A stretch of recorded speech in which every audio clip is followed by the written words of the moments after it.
Welcome back students. आज की अपनी इस वीडियो में हम HBSC का सैंपल पेपर 12th क्लास के लिए डिस्कस करने वाले हैं जो हरियाणा बोर्ड की तरफ से रिलीज़ किया गया है। यहाँ पर इस बार के सेशन के लिए हरियाणा बोर्ड ने कुछ चेंजेस क्वेश्चन पेपर डिज़ाइन में किए हैं। वो क्या चेंजेस किए हैं, किस तरीके का पेपर आएगा उसको देखिए। बेसिकली इस बार आपका पेपर 5 सेक्शंस में डिवाइडेड होगा, जहां पर सेक्शन ए जो है वो 20 मार्क्स का होगा, जिसमें 1 मार्क्स के 20 क्वेश्चंस होंगे। Question 1 to question 8 MCQ questions होंगे, जिनमें कि फिलिंग आ सकती है, मतलब कि आंसर फिल करना आ सकता है, ट्रू फॉल्स भी वो पूछ सकते हैं और MCQ तो वहां पर रहेंगे ही। क्वेश्चन 19 और जो क्वेश्चन 20 है वो असर्शन और रीजन वाले क्वेश्चन होंगे। तो 20 मार्क्स का तो ये हो गया, 2 मार्क्स के ये हैं और 1 से 18 तक 18 के MCQs हो गए। सेक्शन बी जो है उसमें आपके बेसिकली 5 क्वेश्चंस होंगे जो 2 मार्क्स के होंगे। 2 into 5 10, 2 मार्क्स के क्वेश्चंस। इनके अंदर बेसिकली आपको इंटरनल चॉइस देखने को मिलेगी। 2 इंटरनल चॉइस, जैसे क्वेश्चन 21 दे रखा है, इसमें एक क्वेश्चन दे रखा होगा और लगा करके एक और क्वेश्चन दे रखा होगा। अब क्वेश्चन 21 में आप इन दोनों में से कोई भी एक कर सकते हैं। इस तरीके की चॉइस यहां पर देखने को मिलेगी। इसके बाद सेक्शन सी जो है क्वेश्चन 26 टू क्वेश्चन 31, आपके पास यहां पर बेसिकली 6 क्वेश्चन होंगे 3 मार्क्स के, यानी 18 मार्क्स का क्वेश्चन यहां पर होगा। ये 3 मार्क्स के 6 क्वेश्चन होंगे। इनमें भी आपको इंटरनल चॉइस देखने को मिलेगी। सेक्शन डी जो है आपके पास 5 मार्क्स के 4 क्वेश्चन होंगे। क्वेश्चन 32 to 35, यहां पर आपके पास ये 4 क्वेश्चन होंगे। यहां पर ये 5 मार्क्स के होंगे। एंड जो नया पार्ट इस बार इंट्रोड्यूस हुआ है, क्वेश्चन 36, क्वेश्चन 37, क्वेश्चन 38, ये 4 मार्क्स के 3 क्वेश्चन आपके पास होंगे, जिनको केस स्टडी बोला गया है। केस स्टडी के क्वेश्चंस ये होंगे। तो इस तरीके से आपके पेपर को डिवाइड किया गया है। ये 12, आप इसे ऐड करके देखें तो 20 मार्क्स का यहां हो गया, 10 मार्क्स का यहां पर, 18 का यहां पर और 20 का यहां पर और 12 का यहां पर। 80 मार्क्स के पेपर को इस तरीके से डिवाइड किया गया है। सेक्शन ए 20 मार्क्स का, 18 MCQ, 2 असर्शन और रीजन वाले क्वेश्चन। इसके बाद 5 क्वेश्चन 2 मार्क्स के सेक्शन बी में आएंगे। सेक्शन सी में 6 क्वेश्चन 3 मार्क्स वाले होंगे। सेक्शन डी में आपके 4 क्वेश्चन 5 मार्क्स के होंगे।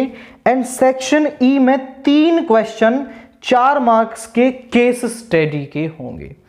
अब ये इस तरीके से आपका पेपर आएगा। अब इसकी मॉडर्न प्रैक्टिस के लिए हम ये सैंपल पेपर डिस्कस कर रहे हैं, और प्रैक्टिस के लिए आपके मार्केट में दीपक के रिवीजन पेपर अवेलेबल हैं। उसमें कई सारे प्रैक्टिस पेपर्स आपको दे रखे होते हैं। हम उनका कंटिन्यूअस सॉल्यूशन पढ़ रहे हैं। अगर आपको वो सॉल्यूशंस भी पढ़ने हैं तो यहां क्लिक करके आप वो सॉल्यूशंस पढ़ सकते हैं। सभी MTPs को डिटेल में स्टडी कर सकते हैं। अब हम अपनी वीडियो शुरू करते हैं और ये सैंपल पेपर को डिस्कस करते हैं। सबसे पहले हम इसमें आपका सेक्शन ए जो MCQ टाइप के क्वेश्चन है उनको पढ़ते हैं। सबसे पहला क्वेश्चन 1 हमसे क्या कह रहा है, let FR2R be defined as. हमें real number to real number एक फंक्शन दे रखा है, किस तरीके से, fx is equal to x square. Choose the correct option. f is 1 1 on 2, f is many 1 on 2, f is 1 1 but not on 2, f is neither 1 1 nor on 2। आप समझें, हम किसी भी फंक्शन को 1 1 कब कहते हैं, जब यहां एक एलिमेंट हम फंक्शन में रखें डोमेन का और उसके लिए हमें अलग अलग यानी कि यूनिक इमेज मिले। अगर हमें हर एलिमेंट के लिए यूनिक इमेज मिलेगी, मतलब सबके लिए अलग अलग मिलेगी, तो फंक्शन हमारा क्या होता है, 1 1 होता है। दूसरा, अगर यहां के हर एलिमेंट के लिए यहां प्री इमेज है, मतलब समझे, मान लो ये 1 है और 1 आपका 1 से मैप कर रहा है, 2 4 से मैप कर रहा है, तो 4 के लिए 2 क्या है, प्री इमेज। इस 1 के लिए ये 1 क्या है, प्री इमेज। तो यहां के हर एलिमेंट के लिए अगर हमें प्री इमेज मिल रही है तो मतलब हमारा फंक्शन ऑन टू होगा। अब हमारी डोमेन भी रियल नंबर है और कोडोमेन भी रियल नंबर है। 1 और -1 कहीं यहां एग्जिस्ट करेंगे। अगर मैं फंक्शन में 1 डालूंगा तो 1 का स्क्वायर भी क्या होगा, 1, और मैं -1 डालूंगा तो -1 का स्क्वायर भी क्या होगा, 1 होगा। मतलब आप यहां ध्यान से देखें तो यहां भी रियल, यहां भी रियल, और यहां पर f डिफाइंड है।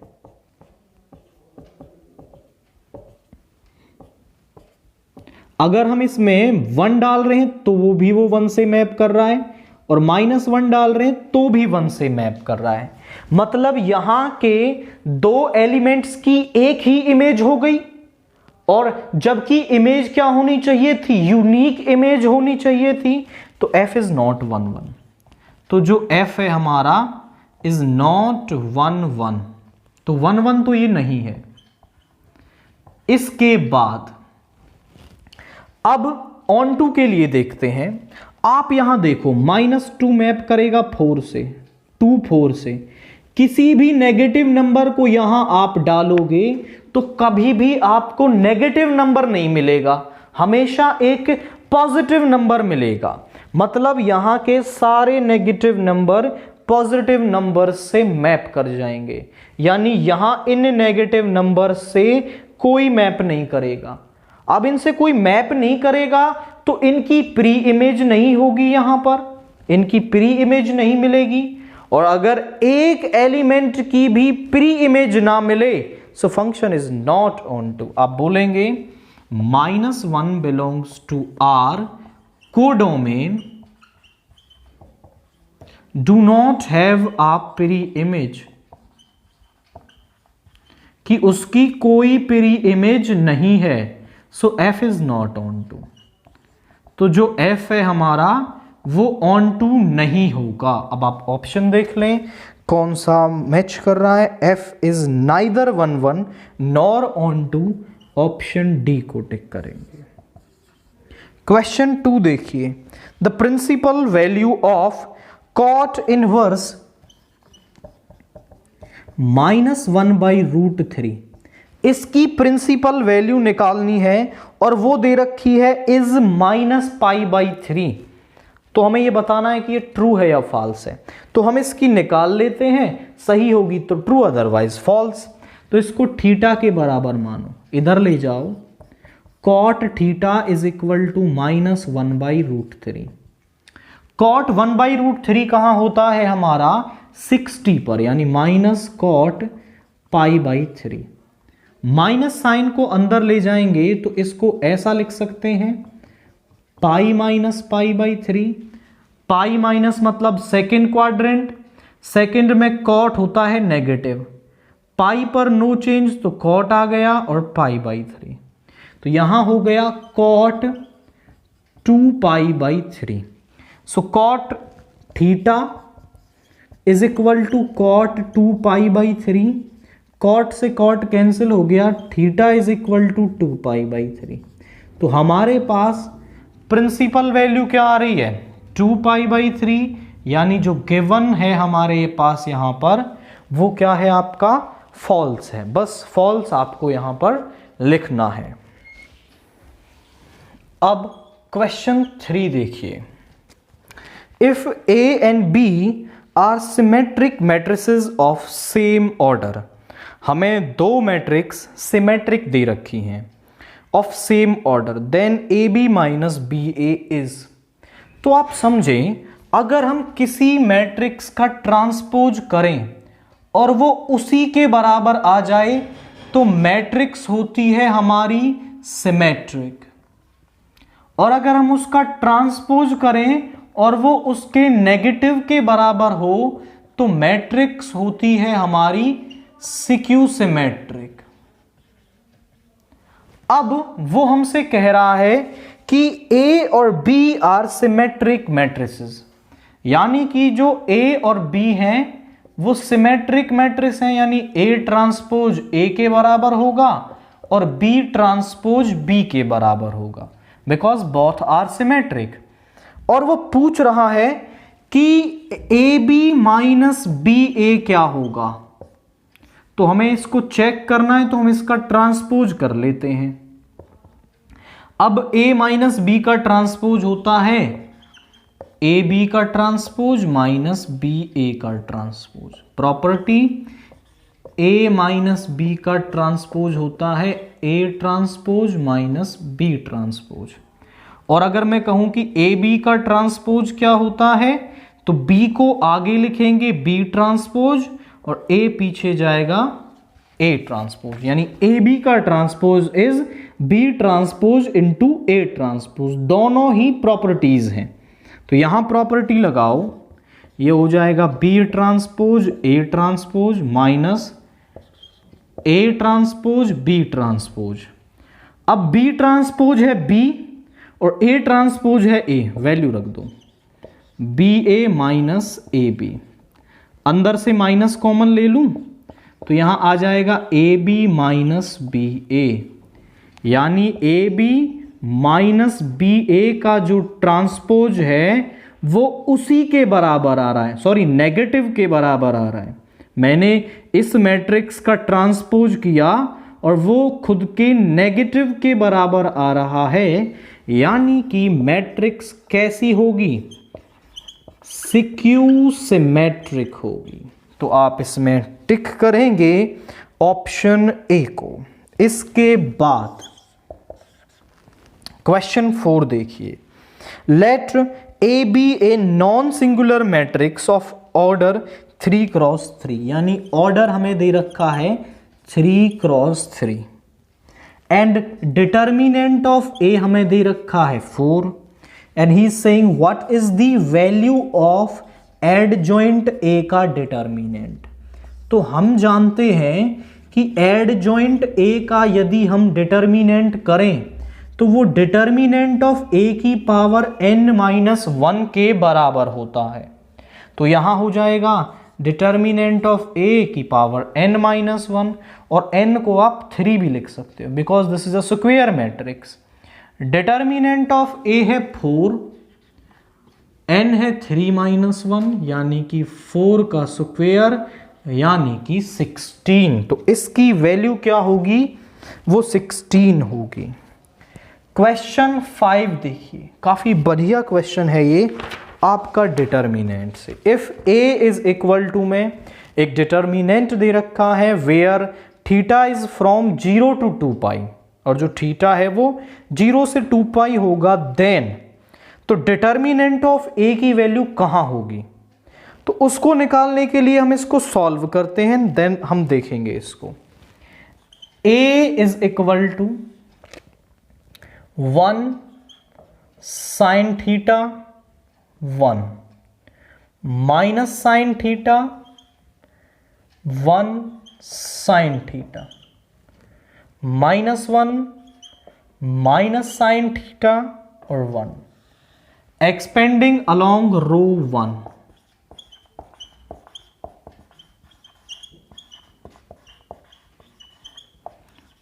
तो क्या होगा, 1 बाहर, इस रो इस कॉलम को छोड़ेंगे 1 माइनस, और ये माइनस का साइन स्क्वायर थीटा, तो ये बन जाएगा प्लस का sine square theta, minus sine theta, इस रो इस कॉलम को छोड़ेंगे माइनस साइन थीटा माइनस, और ये माइनस का साइन थीटा ये हो जाएगा प्लस का साइन थीटा, प्लस 1, इस रो इस कॉलम को छोड़ेंगे साइन स्क्वायर थीटा माइनस, और ये माइनस का 1 तो ये प्लस का 1 बन जाएगा, ये 0 हो गया, तो ये वाली पूरी टर्म 0 बन गई। इसको बेशक से ना लिखें, 1 plus sine square theta plus sine square theta plus 1, यानी ये आ गया 2 प्लस 2 साइन स्क्वायर थीटा। हम जानते हैं कि जो साइन थीटा है उसकी वैल्यू कहां से कहां होती है, -1 से 1 के बीच में होती है। अब हम बात कर रहे हैं साइन स्क्वायर थीटा की, तो स्क्वायर कभी नेगेटिव तो होगा नहीं, यानी जो साइन स्क्वायर थीटा है वो केवल 0 से 1 के बीच की वैल्यूज देगा, क्योंकि स्क्वायर करते ही नेगेटिव वैल्यूज चली गई, यहां से केवल पॉजिटिव वैल्यूज मिलेंगी। पॉजिटिव में सबसे छोटी 0 और सबसे बड़ी 1। जब हम इसके अंदर साइन स्क्वायर थीटा की वैल्यू 0 रखेंगे, व्हेन साइन स्क्वायर थीटा 0, तो इस टर्म की जो वैल्यू है वो क्या आ जाएगी, 2 आ जाएगी। और जब इसकी सबसे बड़ी वैल्यू रखेंगे, when sine square theta is 1, तो यहां पर क्या हो जाएगा, 2 + 2 = 4, और इसके बीच की वैल्यूज रखोगे तो 2 और 4 के बीच की वैल्यूज आएंगी, यानी कि जब सबसे छोटी ले रहे हैं तो वैल्यू 2 आ रही है, सबसे बड़ी ले रहे हैं तो 4 आ रही है, यानी कि जो डिटर्मिनेंट ऑफ ए है वो किसके अंदर होगा, 2 to 4 क्लोज्ड इंटरवल के अंदर होगा। 2 आ सकता है, 4 आ सकता है, और इसके बीच की वैल्यूज मिलेंगी। ऑप्शन डी यही दे रखा है, इसको आप टिक करेंगे। क्वेश्चन 6 देखिए क्या कह रहा है, find the derivative of fx with respect to x। हमारे पास fx दे रखा है e⁻x²। So differentiating on both side with respect to x, तो यहां पर f' किसके बराबर हो जाएगा, वो हो जाएगा e⁻x का e⁻x, और फिर हम इसकी पावर का करेंगे तो यहां आ जाएगा e⁻x² × 2x, यानी कि f' किसके बराबर आ जाएगा, 2x × e⁻x², और यही इसका आंसर होगा। क्वेश्चन 7 देखिए, find the derivative of fx =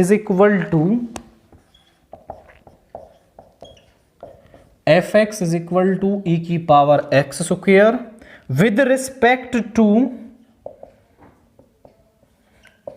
gx = cos x।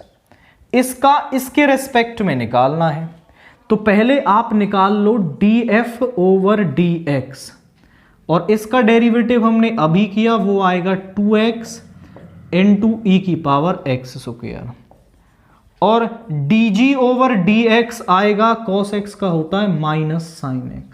मुझे इसका डेरिवेटिव इसके रेस्पेक्ट में करना है, तो फर्स्ट को सेकंड से डिवाइड कर देंगे, डिवाइडिंग फर्स्ट बाई सेकंड, तो क्या होगा, df/dx dg/dx, dx से dx कैंसिल हो जाएगा, df/dg, यानी 2x e⁻x² upon minus sine x, यानी कि f का derivative with respect to g वो क्या आएगा 2x e की power x square by minus sine x हमें मिलेगा। अब क्वेश्चन 8 देखिए, जो इंटीग्रेशन से दे रखा है, let i is equal to 1/x² plus 2x plus 2। तो इसका इंटीग्रेशन करने के लिए कंप्लीटिंग द स्क्वायर मेथड लगाएंगे। मैं इसको ऐसा लिख सकता हूं 1 + 1। अब इस 1 को ऐसा भी लिखा जा सकता है 1 का square, a² plus b² plus 2ab, यानी यहां पर जो टर्म है x प्लस 1 का स्क्वायर है प्लस 1 का स्क्वायर। अब हमारे पास फॉर्मूला है, ये x प्लस 1 लीनियर टर्म यानी x की तरह ही काम कर रहा है, 1/x² प्लस a² का इंटीग्रेशन होता है 1/a tan inverse x/a plus c। तो यहां पर x तो ये है और a ये है, तो यहां हो जाएगा 1/a, a यानी कि 1, a का काम कौन कर रहा है 1 कर रहा है, tan इनवर्स x यानी कि x प्लस 1/1 प्लस c। तो i किसके बराबर आ गया tan inverse x plus 1 plus c। ये इस इंटीग्रांड को सॉल्व करने पर हमें मिलेगा। इसके बाद क्वेश्चन 9 देखिए, वो भी हमें इंटीग्रेशन से ही दे रखा है। क्या कह रहा है क्वेश्चन, -π/2 to π/2 और sin x की पावर 7 dx। जब हमें -a to a लिमिट्स दे रखी हों तो हम फंक्शन को चेक करते हैं कि क्या फंक्शन हमारा इवन है या फिर ऑड है। तो उसको चेक करने के लिए हम x की जगह -x रख देते हैं, और अगर फंक्शन f-x fx ही बन जाता है तो फंक्शन इवन होता है, और यदि f-x हमारा -fx बन जाता है तो फंक्शन ऑड होता है। और फिर उसके बाद हम इसको प्रॉपर्टी से सॉल्व करते हैं। fx यहां पर हमारा है sin x की पावर 7, और x की जगह -x रखेंगे तो यहां हो जाएगा sin -x और टोटल की पावर 7। हम जानते हैं कि sin -θ किसके बराबर होता है sin θ के, तो यहां से माइनस बाहर आ जाएगा sin x, और ये इसको आप अलग अलग लिखेंगे तो -1 की पावर 7 और sin x की पावर 7। -1 की पावर ऑड नंबर माइनस होता है और sin x की पावर 7। f-x यहां पर माइनस साइन और ये हमारा fx है, यानी कि f-x -fx के बराबर आ रहा है। सो fx इज ऑड, तो जो fx है हमारा ऑड फंक्शन होगा, और -a to a fx dx जो है 0 के बराबर होता है when fx is odd। जब हमारा fx ऑड हो तो ये 0 के बराबर होता है, यानी कि ये जो टर्म है -π/2 to π/2 sin x की पावर 7 dx 0 के बराबर हो जाएगा। इतना आपको करना है, ये प्रॉपर्टी मेंशन करनी है ना, आफ्टर दैट बस 0 के बराबर आपको लिख देना है। इसके बाद क्वेश्चन 10 देखिए, जो हमें इंटीग्रेशन से ही दे रखा है, dx over sign square x into cos square x dx। अब यहां आप 1 लिखें। इसको सॉल्व करने के लिए मैं 1 को कुछ इस तरीके से ब्रेक कर सकता हूं। भाई हम 1 को लिख सकते हैं sine square x plus cos square x। Because जो sine square x plus cos square x है वो 1 होता है, तो 1 को ऐसा भी लिखा जा सकता है। अब इस जो डेनोमिनेटर वाली टर्म है, एक बार इसके अपॉन में और एक बार इसके अपॉन में हम लिखेंगे, तो क्या बन जाएगा, sign square x upon sine square x into cos square x plus cos square x upon sine square x into cos square x. अब आप ध्यान से देखें, साइन स्क्वायर से साइन स्क्वायर, कॉस स्क्वायर से कॉस स्क्वायर, कॉस स्क्वायर ऊपर जाकर बन गया सेक स्क्वायर और साइन स्क्वायर ऊपर जाकर बन गया कोसिकेंट स्क्वायर एक्स। अब सेक स्क्वायर एक्स का इंटीग्रेशन होता है tan x और कोसिकेंट स्क्वायर एक्स का होता है minus cot x plus C, and this is our integration. तो केवल 1 को ब्रेक करना है और टर्म को दोनों के अपॉन में लिखना है, और फिर तो जो टर्म है हमारी वो बेसिक फॉर्मूला बन जाएगी और आप उसे सॉल्व कर पाएंगे। इसके बाद क्वेश्चन 11 को आप ध्यान से देखें, तो वो कह रहा है which of the following is a homogeneous differential equation. हमसे वो कह रहा है कि इनमें से कौन सी जो इक्वेशन है वो एक होमोजीनियस डिफरेंशियल इक्वेशन होगी। तो जो इक्वेशन है हमारी वो कुछ इस टाइप से होगी, सम एफ एक्स वाई।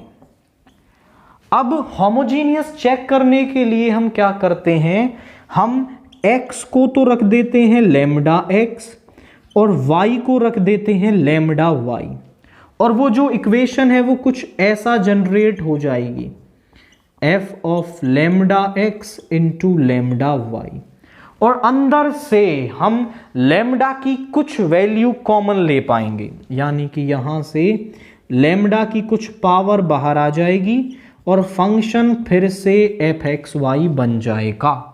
यानी कि यदि f of lambda x lambda y जो है वो कुछ ऐसा बन जाए, लैम्डा की power n into f x y, lambda x lambda y रखने पर लैम्डा की कुछ वैल्यू बाहर आ जाए और फंक्शन पहले जैसा बन जाए, तो वो एक होमोजीनियस डिफरेंशियल इक्वेशन होती है उतने डिग्री की जितने की यहां पर n की वैल्यू है। n नेगेटिव नहीं होगा, जीरो हो सकता है, जीरो हो सकता है, बट n हमारा नेगेटिव नहीं होता है। तो अब हम बारी बारी से सारे ऑप्शंस को पुट करेंगे और चेक करेंगे। देखते हैं ऑप्शन 1। अब इसका सबसे पहला ऑप्शन हमें दे रखा है 4x plus 6y plus 5 dy minus 3y plus 2x plus 4 is equal to 0। इस टर्म को इधर ले जाएंगे, dx को इधर लाएंगे और इसको इधर ले जाएंगे, तो dy बाई dx ये बन जाएगा हमारे पास, जिसको कि हम fxy कह सकते हैं। अब x को रखना है लैम्डा x, y को रखना है लैम्डा y। तो यहां देखो 3 lambda y 2 lambda x plus 4 और नीचे है 4 lambda x 6 lambda y plus 5। आप ध्यान से देखो, क्या ऊपर नीचे दोनों से लैम्डा कॉमन आ रहा है? यहाँ 4 के साथ लैम्डा नहीं है और यहाँ 5 के साथ लैम्डा नहीं है, यानी कि ये एक डिफरेंशियल इक्वेशन नहीं होगी। इसके बाद जब यहां से आप dy बाई dx निकालोगे तो इस तरीके से बन जाएगा, x को लैम्डा x रखेंगे, y को रखेंगे लैम्डा y, तो ये क्या बन जाएगा हमारे पास, lambda x into lambda y, lambda cube x cube plus lambda cube y cube. ऊपर से बाहर आ गया लैम्डा स्क्वायर और नीचे से आ गया लैम्डा क्यूब, तो ऊपर जाकर के लैम्डा की पावर -1 बन गई और यहाँ x y upon x cube plus, तो यहाँ पर लैम्डा की वैल्यू नेगेटिव आ रही है, ये भी एक होमोजीनियस डिफरेंशियल इक्वेशन नहीं होगी। यहाँ आप देखें तो जब हम x को लैम्डा x और y को लैम्डा y रख देंगे तो यहाँ ऊपर से आपके पास क्या आएगा, देखिए lambda cube x cube plus 2 lambda square y square and 2 lambda x into lambda y। ऊपर से हम लैम्डा स्क्वेयर कॉमन ले लें तो यहाँ बचेगा lambda x cube plus 2y square और नीचे है लैम्डा स्क्वेयर 2xy, यानी कि लैम्डा यहाँ रह गया। तो ये भी आपकी एक होमोजीनियस डिफरेंशियल इक्वेशन नहीं है। इसमें पुट करेंगे फोर्थ ऑप्शन में तो क्या होगा, जरा चेक करें। ऊपर बनेगा minus lambda square y square, lambda square x square, lambda x into lambda y minus lambda square y square. ऊपर से भी हम लैम्डा स्क्वेयर कॉमन ले सकते हैं और नीचे से भी, यहां बचेगा x square minus x y minus y square, that is. अब लैम्डा स्क्वेयर यहां बचेगा f of lambda x lambda y is minus of lambda 0 f x y, यानी लैम्डा की वैल्यू क्या आ गई, 0 आ गई। पूरा लैम्डा बाहर निकल गया, फंक्शन एक्स वाई में कन्वर्ट हो गया। सो ये आपकी एक होमोजीनियस डिफरेंशियल इक्वेशन है। इस तरीके से आपको इसे चेक करना है। इसके बाद क्वेश्चन 12 क्या कह रहा है, the degree of the differential equation, इसकी डिग्री बता दीजिए। e की पावर आई थिंक ये y है, ये y है, चाहे कुछ भी हो। आप देखें वो कह रहा है इसकी जो डिग्री है वो 1 है। आप ध्यान से देखें, इस तरीके से दे रखा है। यहां आप अगर गौर दें तो यहां ये एक पॉलिनोमियल नहीं बन रहा है, और जो हमारी डिफरेंशियल इक्वेशन होती है वो x, y और dy बाई dx की फॉर्म में एक पॉलिनोमियल होना चाहिए, तभी वो डिफरेंशियल इक्वेशन बनेगी आपकी। तो ये तो आपका पॉलिनोमियल नहीं है, तो आप बोलेंगे डिग्री नॉट डिफाइंड। अगर वो पॉलिनोमियल नहीं बन पा रहा है सो डिग्री नॉट डिफाइंड। और अगर साइन का एंगल या कॉस का एंगल dy बाई dx आ जाए तब भी डिग्री नॉट डिफाइंड। e की पावर dy बाई dx आ जाए तो भी डिग्री नॉट डिफाइंड, बिकॉज वो इनफाइनाइट सीरीज बन जाती है। ये कुछ केस हैं जिनमें डिग्री नॉट डिफाइंड होती है।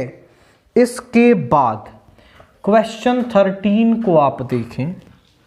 If A vector is a non zero vector of magnitude ए, हमारे पास एक ए वेक्टर है जिसका की मैग्नीट्यूड ए है, and lambda is a non zero scalar, और लैम्डा एक नॉन जीरो स्केलर है। तो लैम्डा ए वेक्टर जो है is a unit vector if. तो यूनिट वेक्टर क्या होता है, जिसका मॉड्यूलस 1 हो। तो ये कब होगा, अब हम इसको निकाल लेते हैं। इधर लैम्डा का मॉड्यूलस, ए वेक्टर का मॉड्यूलस इज 1, और ए वेक्टर का मॉड्यूलस हमने पढ़ा अभी ए होता है, इसको इधर ले आएंगे तो 1 अपॉन लैम्डा का मॉड्यूलस। यानी कि हमारा जो ये लैम्डा ए वेक्टर है वो यूनिट वेक्टर कब बनेगा, जब जो हमारा ए है वो बराबर होगा 1 अपॉन मॉड्यूलस ऑफ लैम्डा के। क्वेश्चन 14 देखिए, if theta is the angle between A vector and B vector then, तो हमारा जो A vector dot B vector का मोड है वो बराबर होगा A vector cross B vector के मॉड्यूलस के। तो वो कह रहा है theta is equal to pi by 2 पर ऐसा होगा। ये ट्रू है या फॉल्स है हमें बताना है। आप समझें, ए डॉट बी की डेफिनेशन क्या होती है, वो होती है ए वेक्टर का मॉड्यूलस इंटू बी वेक्टर का मॉड्यूलस कॉस थीटा, और A vector cross B vector की डेफिनेशन क्या होती है?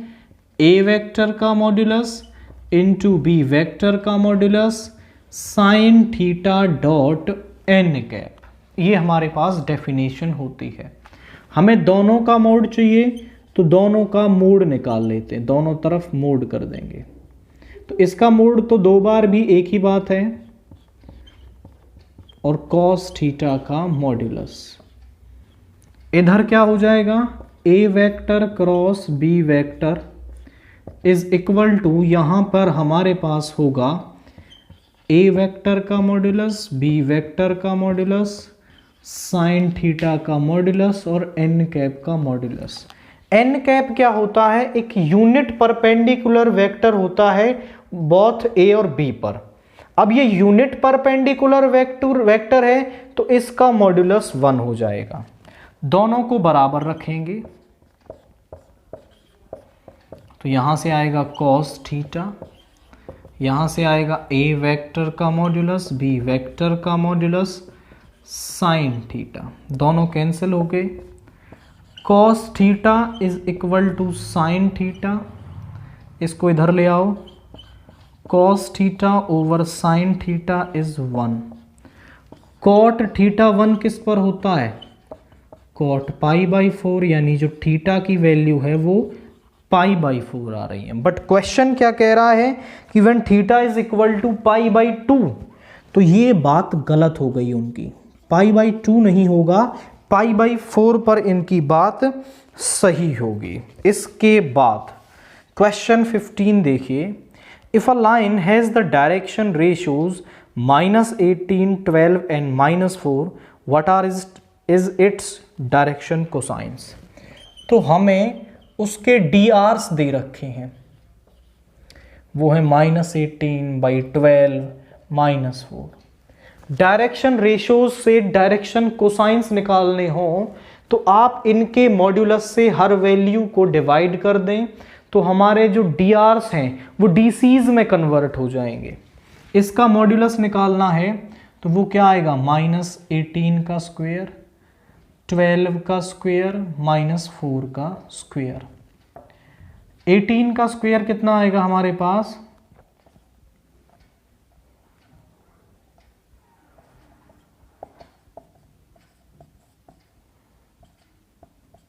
324, 12 का आएगा 144 और इसका आएगा 16। सभी को ऐड कर लो, तो ऐड करने पर कितना आएगा? 324, 144, 16,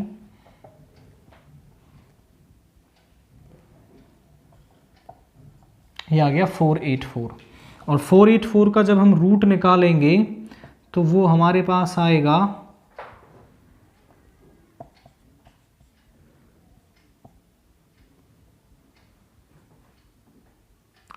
वो हमारे पास यहाँ पर आएगा 2 का डबल हो गया 4, और आई थिंक ये 2 टाइम जाएगा एग्जैक्टली, तो 22 आ रहा है, इसका मॉड्यूलस आ रहा है 22। तो इसको 22 से डिवाइड कर दो तो डायरेक्शन कोसाइंस क्या आ जाएंगे? 12/22 एंड -4/22। डिवाइड कर लो तो यहाँ आ जाएगा -9/11, 6/11 एंड -2/11। ये हमारे पास क्या आ रहे हैं? आपके डायरेक्शन कोसाइंस आ रहे हैं। तो डायरेक्शन कोसाइंस निकालने हो तो डायरेक्शन रेशियोज को केवल उनके मॉड्यूलस से डिवाइड कर दें तो आपको डायरेक्शन कोसाइंस यहां पर मिल जाएंगे। इसके बाद क्वेश्चन 16 देखिए, वो कह रहा है A and B are mutually independent event if A and B are mutually exclusive। ऐसा नहीं होगा। सेकंड वाली कंडीशन को हम चेक करते हैं। अगर हमारे पास A and B इंडिपेंडेंट हों तो हमारा जो PAB है, या फिर इसको PA इंटरसेक्शन B भी लिखते हैं, वो बराबर होता है PA इंटू PB के। और हमारे पास होता है PA कॉम्प्लीमेंट B कॉम्प्लीमेंट, या फिर PA complement intersection B complement बराबर होता है P A into P B के। तो ये किसके बराबर होता है, sorry, P A complement into P B complement. P A complement B complement बराबर होता है P A complement into P B complement. इसके बाद पी ए कॉम्प्लीमेंट हम कैसे निकालते हैं, 1 माइनस पी ए, और पी बी कॉम्प्लीमेंट हम निकालते हैं 1 माइनस पी बी। आप चेक करें तो यही कंडीशन आपको क्वेश्चन में दे रखी है। अगर ए और बी इंडिपेंडेंट है तो ये होगा, और पी ए कॉम्प्लीमेंट इसके और पी बी कॉम्प्लीमेंट इसके बराबर होता है, यानी इसका सही आंसर बी हो जाएगा। क्वेश्चन 17 देखिए, if A and B are two events such that, वो कैसे दे रखे हैं, P A by B is equal to P B by A, ये दे रखा है। तो कंडीशनल प्रोबेबिलिटी का फॉर्मूला लगाएं, ये बराबर होगा P A intersection B over P B, ये बराबर होगा P A intersection B over P A. इससे ये कैंसिल हो गया, क्रॉस मल्टीप्लाई कर लो तो यहां पर जो पी ए है वो किसके बराबर आ रहा है, पी बी के बराबर आ रहा है, सिंपल एज दैट। तो इसका आंसर ये हो गया यहां पर। इसके बाद क्वेश्चन 18 देखिए, क्या कह रहा है, probability that A speaks truth is 4/5, मतलब इस बात की प्रोबेबिलिटी कि जो ए है वो सच बोलता है 4/5 है। A coin is tossed and A reports that head appears, और एक कॉइन को उछाला गया और ए ने बताया कि हेड आया है। The probability that there was a head is, probability that actually there was a head is. तो ये बेस थ्योरम का क्वेश्चन है, मानेंगे कैसे, लेट मैं शॉर्ट में लिखता हूं, ए डिनोट्स द इवेंट, इसका नाम भी शायद ए दे रखा है तो आप इसको मान लेना E denotes the event A speaks the truth. हमने ये मान लिया कि ई है हमारा जो, वो ए सच बोलता है। E complement A don't speak the truth, तो उसके सच बोलने की प्रोबेबिलिटी कितनी दे रखी है हमें, 4/5। सच ना बोलने की प्रोबेबिलिटी कितनी आ जाएगी, 1 माइनस पी ई, यानी कि 1/5। Let A denotes the event, okay A तो इसका नाम ही है, तो आप मान लो B denotes the event that head appears, या फिर E denotes the event of getting head, head आने के इवेंट को हमने बी मान लिया। अब P B by E 1, P B by E, मतलब ई पहले से हो चुका है, यानी कि वो सच बोल रहा है, और सच बोल रहा है तब हेड आने की जो प्रोबेबिलिटी है वो कितनी होगी, वो होगी 1/2, मतलब हेड आने की प्रोबेबिलिटी 1/2 हो गई। अब वो झूठ बोल रहा है, अब झूठ बोल रहा है तब हेड आने की प्रोबेबिलिटी क्या होगी, देखिए वो झूठ बोल रहा है मतलब हेड नहीं आया है, हेड नहीं आया तो क्या आया है, टेल आया है, और टेल आने की प्रोबेबिलिटी भी कितनी होती है, 1/2। और हमें क्या निकालना है कि हेड पहले से आ चुका है, यानी कि बी इवेंट पहले से हो चुका है। इस बात की प्रोबेबिलिटी बता दो कि वो सच बोल रहा था, यानी एक्चुअली में हेड आया था। अब एक्चुअली में हेड आने का मतलब वो सच बोल रहा हो, तो सच बोलने के लिए A P E by B निकालना है। बाय बेस थ्योरम ये होगा P B P E into P B by E, और नीचे होगा P E into P B by E plus P E not into P B by E not. P E की value है हमारे पास 4/5, P B by E की value है हमारे पास 1/2 और ये है 4/5 into 1/2 plus P E not है हमारे पास 1/5, P B by E not है 1/10। ऊपर एलसीएम 10, नीचे भी एलसीएम 10। यहाँ आ गया 4 + 1, 10 से 10, यहाँ पे आ गया 4/5। यानी कि हेड पहले से आ चुका है और वो सचमुच हेड आया है। इस बात की जो प्रोबेबिलिटी है वो 4/5 है और यहाँ दे रखी है 1/5, यानी कि ये फॉल्स हो जाएगा। And simply as that. तो इस तरीके से आप कैलकुलेट करेंगे। क्वेश्चन 19 असर्शन और रीजन वाला क्वेश्चन देखिए।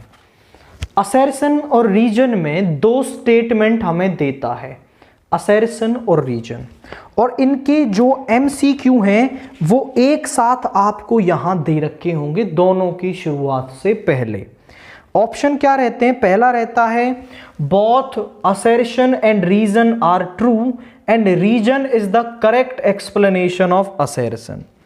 Both A and R are true, but R is not the correct explanation. ये गलत, ये सही, ये गलत, ये सही, इस तरीके से दे रखे होते हैं। अब पहले आपको चेक करना पड़ेगा क्या ये बात सही है। 2 lines these are parallel, क्या ये बात सही होगी?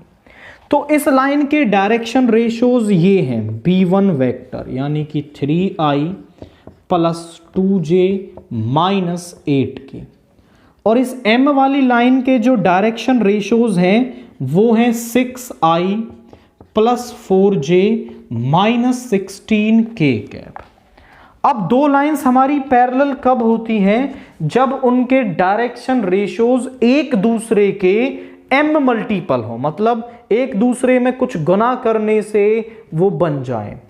अगर मैं B1 में 2 से मल्टीप्लाई करता हूं तो वो एग्जैक्टली B2 वेक्टर बन जाएगा, यानी कि B1 और B2 जो हैं वो एक दूसरे के m मल्टीपल हैं। अब m की वैल्यू 1 भी हो सकती है, यानी कि अगर m 1 हो गया तो B1 और B2 बराबर। अगर डायरेक्शन रेशियोज बराबर हैं तो भी वो पैरेलल होंगे। 2 मल्टीपल हैं, 3 मल्टीपल हैं, 4 मल्टीपल हैं तो भी वो पैरेलल होंगे। तो ये बात तो सही है, यानी जो A है वो तो ट्रू है। और रीजन क्या कह रहा है? Direction ratios of 2 parallel lines must be equal, मतलब B1 को B2 के बराबर होना ही पड़ेगा। हमेशा दोनों बराबर होंगे तभी ये पैरेलल होंगे। अब देखो इतनी बात तो इसने सही कही है कि B1 और B2 बराबर होंगे तो ये पैरेलल होंगे, बट हमेशा होंगे तभी होंगे ऐसा नहीं है, क्योंकि 2, 3, 4, 5 m मल्टीपल होने पर वो पैरेलल होते हैं। तो जरूरी थोड़े ही है कि हमेशा बराबर हों, यानी कि ये R जो है वो फॉल्स है एंड R इज फॉल्स। अब आप ऑप्शन चेक कर लें कौन सा है जिसमें A ट्रू हो और R फॉल्स हो, यानी कि option C, A is true, A यानी assertion is true and R is false, ये हो गया। अब इसके बाद 20 वाला देखिए, द फंक्शन FR2R जिसकी डोमेन भी रियल नंबर और कोडोमेन भी real number is given by fx is equal to 2x is 1 1 and onto. अगर हर एलिमेंट की यूनिक इमेज है तो 1 1 और हर एलिमेंट की प्री इमेज है तो ऑन टू। चेक कर लेते हैं, सिंपल से वेन डायग्राम से आप इसे निकाल सकते हैं। देखो कैसे, यहां f है, यहां ले लो 0 1 2 -1 -2। जब आप इसमें 0 रखोगे तो 0 0 से मैप करेगा, और जब 1 रखोगे तो आपका 2 से मैप करेगा, 2 रखेंगे तो 4 से मैप करेगा, -1 रखेंगे तो -2 से, -2 रखेंगे तो -4 से। यानी कि हर एलिमेंट की यूनिक इमेज तो मिल रही है, देखो अलग अलग मिल रही है, सो 1 1। और आप ध्यान से देखें तो देखो आपके पास 1 की जो प्री इमेज है वो क्या होगी, यहां पर 1 क्या रखने से मिल जाएगा, तो fx है को y के बराबर ले लो, यानी 2x हो गया y और x is equal to y/2, यानी कि y की वैल्यू 1 है यहां रखोगे, सो 1/2, यानी x की वैल्यू जब आप यहां से 1/2 रखोगे तो वो किससे मैप करेगी, 1 से। और 0.5 क्या रियल नंबर्स में है, तो ये होता है, यानी कि हर एलिमेंट की प्री इमेज y/2 टाइप की यहां एग्जिस्ट कर रही है, तो फंक्शन ऑन टू भी है, यानी a इज ट्रू। तो a तो सही है, मतलब 1 1 भी है और ऑन टू भी है। R क्या कह रहा है, under any 1 1 and onto function each element has a unique image and कुछ रह गया है यहां पर, यूनिक आल्सो, अच्छा यहां पर unique image and also a unique pre image. सही बात है, हर एलिमेंट की एक यूनिक इमेज होती है और उसकी एक प्री इमेज होती है, और R जो है वो ट्रू है। और आप ध्यान से देखें तो R जो है वो करेक्टली इस असर्शन को एक्सप्लेन कर रहा है, मतलब इसकी सही एक्सप्लेनेशन दे रहा है। तो आप लिखेंगे A is true and R is true and R is the correct explanation of A, और R जो है वो करेक्ट एक्सप्लेनेशन ऑफ A हमारे पास यहां दे रखी है। तो इस तरीके से करेंगे।